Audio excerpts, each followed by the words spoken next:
Mga kaibo. Naman ang usapan natin. Ngayon, maaraw. Maaraw. O nga, no? Maaraw na malamig. Maaraw na maginaw. Maaraw na maginaw. Pero ano bang magandang gawin, sir, kung maaraw, sir? Ganitong pagkakataon, napapansin ko yung mga tao dito, pag lumabas lang yung araw na ganyan, sa ano sila eh. Ano? Sa beach kagad. araw. Kahit maginaw. Pinalabas yung mga, alam mo na, mga balat. Mga balat. Para mag-brown. Para Ginagaya mag-brown. tayo. Tanning. Sa atin hindi na kailangan, ano? Hindi sa atin eh, nagpapayong. Pag maaraw, nagpapayong. Wala kang makikitang nagpapayong dahil mainit. Meron. Wala. Mga shadow. Mga Pilipino lang. Mga Pilipino shadow. lang. Mga Chekwa din, nagpapayong sila eh. Papayong sila. Takot sila sa init o takot sila sa UV. Taas ng UV level sa New Zealand. Ang butas ng ozone layer, di ba? Kasi wala daw pollution. Kaya mas nakikita mo, sir? Hindi naman. Wala daw masyadong pollution. Pero maganda yung ano eh. Init ng araw. Parang vitamin, ano ba yun, sir? Vitamin D ba yun? Vitamin Kaming D. labada, ito yung pagkakataon, Ayun. ipilan mo yung mga damit na tinabahan mo. Ayun. So maganda, pag mainit ang araw, ang isang magandang gawin, maglaba. Yeah. Garden, pre. Mag-garden, pwede na rin, pala ako pwede sa rin. ano. Pero maganda rin mag-garden kung umuulan kasi hindi ka na magdidilig. Di ba? Oh, di ba? Ba't di nila naisip? Ah.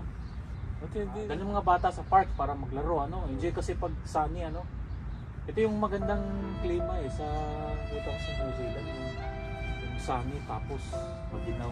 Labas ka kahit ano lang, mag-walking ka lang sa beach, di ba? Hindi ka naman pwede maligo kasi maginaw nga. Kasi winter Consider eh. niya ba yun, pre, nung pupunta kayo dito yung weather? Oo. So aware kami sa ano, pero isa sa mga kinonsider namin as much as possible, doon kami sa lugar na hindi nag-i-snow. Kung mag-i-snow man, madalang lang. So, snow kasi kung mag-i-snow kasi, mahirap yun kasi pag napuno ng snow yung kotse mo, siyempre ano ka pa, maglilinis ka pa ng kotse mo. Di ba? Ano pa, delikado pa sa daan kasi madulas, di ba?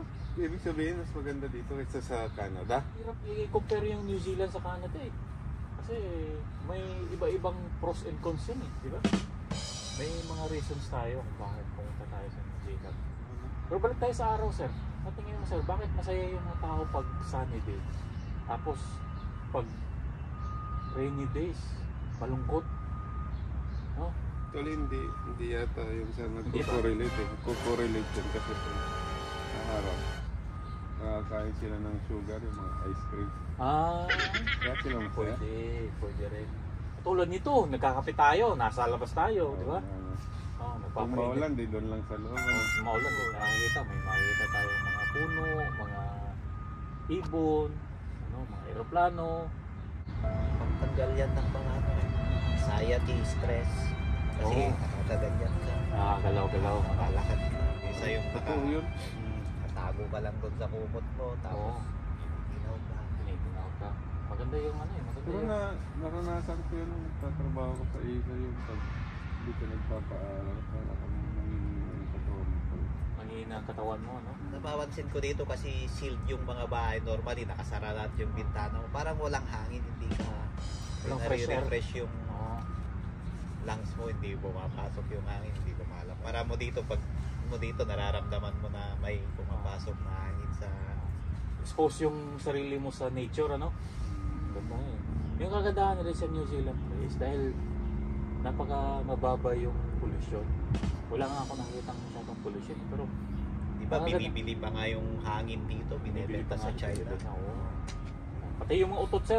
Yung mga utot, di ba? Ano Nakikita ko yung sa eBay na binabalot nila yung utot, tapos binibenta. O, utot to, inutot ko to sa New Zealand, di ba? Nagbenta rin, sir. Alam ko utot ng mga Hollywood stars. Pwede rin yun, pwede rin yun. Pwede din. Tapos binili mo sa eBay, utot ni Leonardo DiCaprio. Tinanong mo. Tapos nung binili mo, inamoy mo, utot ni DiCaprio to! Utot mo pala ng kaninong tao, no? Ano bang favorite na season mo dito? Dalawa, yung Hindi ako, hindi summer. autumn at saka Spring. Yung gitna ng summer at saka winter yun. Kasi katamtaman lang yung klima, Parang no? ganito na weather. No? Isa lang nagustuhan ko sa summer is mahaba yung araw. So, pag 5 o'clock, labas na yung araw. Tapos, ang sunset, alas 9, 7 ng gabi. Banda mo. Marami kang magagawa, sir. Marami kang magagawa. Malaking part ng summer. Ano? Holiday, ano? Holiday. Diba? Tapos Pasko pa. Oo, ano, parang hindi ko naranasan yun sa Pilipinas, pre. Yung pag December may pasok pa kami minsan ng 24. Oo, meron. Kaya nga pumunta ka dito. Kaya nga punta ka dito, sir. Diba? Oo, diba? Oo. Dito, isang buwan mahigit, ano? Oo. Oo, isang buwan, 3 weeks, no? Magpahinga ka talaga. At least 2 weeks minsan yung Oo. shutdown, ano? O, 2 to 3 weeks. 2 to Oh, 3 shutdown na. Spend ng time sa mga families nila. Spend ng time para sa sarili nila. Magpahinga. Para Magpaaraw. magpaaraw. Para Bakit ka magpaaraw. magpapahinga? Napagod ka ba ng buong taon? Oh, napagod ako sa walang ginagawa. Wala ka nang ginagawa nga. Papahinga ka pa. Grabe naman yun, no? Grabe na. Ay, handa mo yung sarili mo sa isang taong pagpapahinga naman. Anong preference mo? Yung maaraw o yung maulan? Gusto nila lang Pilipinas maulan. ata, di ba, pre, ano? Oo, gusto nila Tatlo maulan. na yata yung season Ha? doon. Hindi ko alam, sir. Tag-ulan, Tag-ulan, tag-ulan, tag-araw. Tag-araw. Tag-tuyo. Yung meron na yung isa eh. Ano yung tag-tuyo? Tag-brown out. Tag-brown out yun.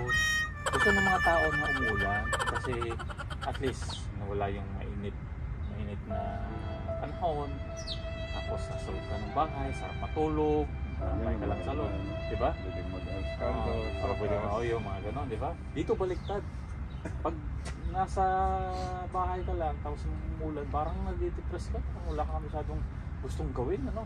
Nood ka Oo. lang ng TV, although malilito ka na lang kung anong panonoorin mo kasi wala kang inom ka ng beer, inom ka ng wine. Kung maaraw, maglalakad ka, di ba? Mag-walking, na wala kang Sama-sama direksyon. kayo ng family May mo, bisikleta ano? ka, Oo. Tapos magja-jogging ka, di ba? Mm. Magka-garden ka, di ba? Yung sabi mo, magka-garden. Isipin mo dito, nasa south ka. Yung ulo mo nasa baba. Yung paa mo ang nasa taas. Kasi mag-alert eh. Ay, explanation doon. Hindi ko alam. Alam mo ba nakatayo tayo? Hindi. Hindi, nakabalik ka. Yung ulo natin is nasa ilalim. Ganun tayo, ulog, ano? Kaya nga tanong ng estudyante, ma'am, tanong ko lang ma'am, pag nakatayo ako, hindi pumupunta yung dugo sa paa ko? Sabi ng teacher, oh, madali lang yan. May laman yung paa mo. Sabi ng estudyante, kung ikaw, kung nakabaliktad ka yung ulo nasa baba mo, pumupunta yung dugo sa ulo mo dahil walang laman yung ulo mo. Aba naman, di ba? Dito sa New Zealand, walang naman yung mga ulo. O puro walang laman ng ulo natin. Yun ang gusto ko sa New Zealand. Simple living, bagal ang takbo ng buhay natin. Hindi naman pagpunta ng New Zealand, pagpapayaman. Saka ng US, gusto mo doon. Payaman ka Kaya doon. dito at mahalang cost of Mahal ang cost of living dito eh. Kung mataas sahod mo, taasin yung gastusin mo eh. Ganun Ano pa ba rin. ang sahod dito para mamuhay ka ng... Pag-usapan natin yan, sir, sa susunod na kabanata. Sabihin ba natin yung sahod natin? Ay, hindi, nahihiya ako, sobrang liit eh.